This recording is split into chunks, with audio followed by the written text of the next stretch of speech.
My name is Malia Roberts. I am taking AICE Mediastudies, and this is my creative critical reflection. I put together a movie opening for a film called The Mirage of Perfection. In this film, a girl is given a phone for her birthday. She discovers social media, and although it has provided her happiness, it has also taken a detrimental effect on her mental health. I came about the idea of the title because perfection does not exist regardless of a definition. A mirage is merely an optical illusion, which can either be physically or mentally caused by the atmosphere or something that seems possible, but is in fact not. Furthermore, the mirage of perfection appears to be the most fitting due to the idea that perfection, although it may seem tangible, is not something that is achievable. This film complements the teen drama genre as a teenage girl is given a phone and proceeds to discover social media.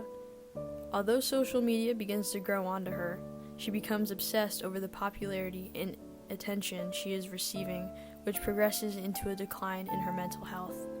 Teen drama is considered a hybrid genre since it is a combination of genres to create a newer category for more modern films. This genre is also targeted more towards young adults. Some of the key landmark films for teen drama are American Pie, Juno, Twilight, The Perks of Being a Wallflower, and so many more. These movies/series are impactful towards this genre because they often present issues that are common throughout teenage life. Furthermore, these types of films may cover issues such as getting your driver's license and driving around on your own for the first time, or being in your first relationship. Many teen dramas also cover deeper, more serious subjects such as mental health, sexuality, addiction, and so much more. These aspects combine together to create common conventions in teen dramas. Typically, these consist of similar storylines with similar settings, exaggerated stereotypes and cliques, and high school settings, each of which displays the narrative of the story through visuals, enabling the audience to understand what is going on. These types of conventions are typical of an adolescent growing and maturing through life. The audience is more likely to relate to the issues that are being presented in the film. Thus, the targeted audience can relate to the issues of social media. My product engages the audience by conveying a relatable subject, social media. Most young adults in society have at least one social media platform, whether it be Snapchat, Twitter, Facebook, or Instagram. And although most of these applications are used without malicious intent, Instagram can easily rank as one of the higher platforms to create a negative environment for someone and their headspace. This platform is more likely to establish a gloomy atmosphere due to the idea of likes and comments that can be viewed by others. In my project, the character becomes obsessed over the amount of likes on her posts. This comes to show that social media is held closely by the 21st century society. However, there is a strong link between the usage of social media and its emotional impact towards users. This heavily contributes to the ideas that became of the project in its entirety. With social media being so heavily involved in our normal lives, it's easier for the audience to better understand what is going on, even if it is not completely personal. I don't expect for everyone to understand this exact situation, but it is broad enough for a community to understand the bigger picture of this. I had originally come up with the idea in order to exemplify the importance of mental health, but I wasn't exactly sure how to execute it without making the project too dreary. Although this project is merely an assignment for the course, I believe in our generation, social media can have its upbringings and downfalls. This is to highlight the issue of how social media can have a destructive effect on those addicted to such minute details of an application. Mental health is important to acknowledge, and I feel that it is often too quiet for how prevalent this matter is. During pre-production, there was a lot of confusion in regards to figuring out how to properly orchestrate this project. Originally, there were going to be more characters in it as well as dialogue. Although that sounded like a good idea, I decided to change the film to be without dialogue and only sound effects and music. While brainstorming multiple ideas, I determined that the production phase was going to be very distant from that of the original plans.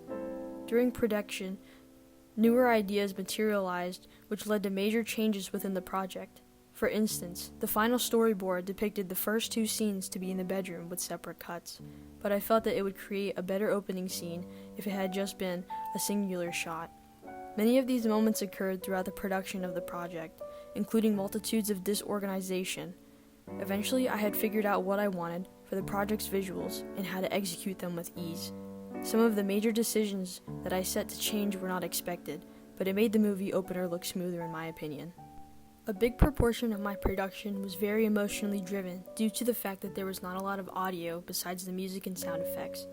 Attention to detail was integral in order to produce a product that would enable the audience to best comprehend what is going on. Since there was no dialogue, this process was moreover physical than verbal. In a film with no talking from a character, it is important to emphasize the emotions that the person is feeling. More specifically, the film would fail to make sense without good facial expressions and body language. Facial expressions and body language are also an important role to communicate between the director and the actor. Of course, it may seem easy for the actor to read the script and figure out the rest from there, but it may compel the director's ideas. Communication is such a crucial aspect because it enables both the cast and crew to understand what is going on in order to properly execute the scenes. Not only this, but it can also implement new ideas from anyone else in the cast or crew.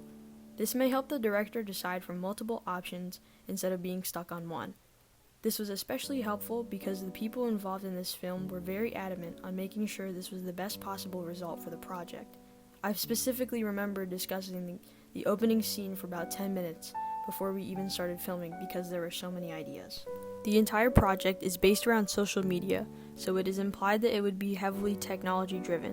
Although I had the option to use a phone, I chose to use a DSLR camera for better quality, more specifically a Canon EOS R, a full-frame mirrorless camera.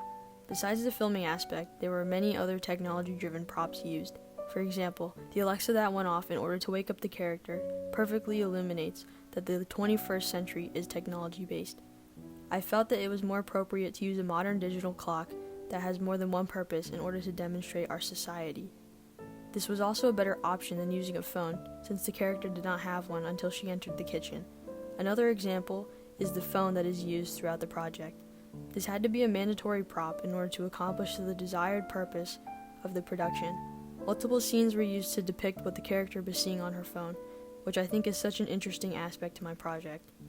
When she is seen downloading Snapchat and Instagram, it pops up on the screen to show the audience what she's doing on her phone. I did this for a couple of the shots, including other effects, in order to showcase her activity on her phone. I found this to be easier for some shots than others because I had some shots that were point of view or over the shoulder, and I didn't want to make every shot to appear redundant. The editing software that I used to incorporate these effects is called VN Video Editor. This software has been the easiest to use for free, as it allows the users to create projects with any sound effects, audio, and video format. VN enables the user to value the in-app subtitles, in-app sound effects, and many other features that coincide with the application. Although editing was completed in a fashionably reasonable time, it was fascinating to watch the project being put together entirely. Sound effects and music weren't much of an issue, but it did create a setback to some extent. Searching for the right sound effects to go with the film was challenging, but I managed to find ones that sounded unique. The music was somewhat easy to find, but only because of a suggestion from a friend. Editing this project was a fantastic experience, and I was so glad it came out the way it did. However, there were some obstacles to overcome. During the editing process or post-production, it was troublesome in the aspect of cutting down to 2 minutes at the most. With the raw footage being completely unedited, the project was going to be about 6 minutes long. Even after editing everything and trimming some shots, the film struggled to lessen to 2 minutes. This became an issue for multiple reasons. For example, some crucial parts of my film had to be cut down. This led to a high concern because there was some information from the project that I did not want to leave out. All in all, though, I was able to maneuver and manipulate the project so that everything was in place where it needed to be. In the opening scene, the camera pans from the wall to the mirror. The mirror reflects the actions of the character. As the alarm goes off, she wakes up and moves around. The sound of the sheets moving are not natural, however. Just like the alarm, the sounds are artificial in order to better captivate the sounds. As she awakens, the camera pans over to a third-person point-of-view angle. I chose these movements because they appealed to the eye more than the original. Prior to the final cut idea, I had the intentions of moving the camera and tripod together while the shot would roll. Instead of separate shots, I felt that the mirror would contribute to a smoother shot. The next scene consists of 2 separate shots to exhibit different angles. The shallow depth of field allows for the audience to view the character in the background while concentrating on the main focus, the birthday card. The card also signifies that it is the girl's birthday. I thought that it would be interesting for the 2 shots to transition smoothly by placing her finger on the card as the next shot rolls. The angle of this part of the shot is a mid-shot, which enables the audience to see the background of the scene while watching the actions ensue. This gives the shot a more balanced look while she opens the gift. The next clip is where I began to use more edits. Throughout the entire project, I chose to use non-diegetic sounds, essentially external sounds. She is on her phone downloading social media platforms, Snapchat and Instagram. This shows up on the right of the screen. I felt that if the shot were just her without any context, the audience may be confused on what is occurring. Doing this, however, clearly illustrates the plot of the storyline.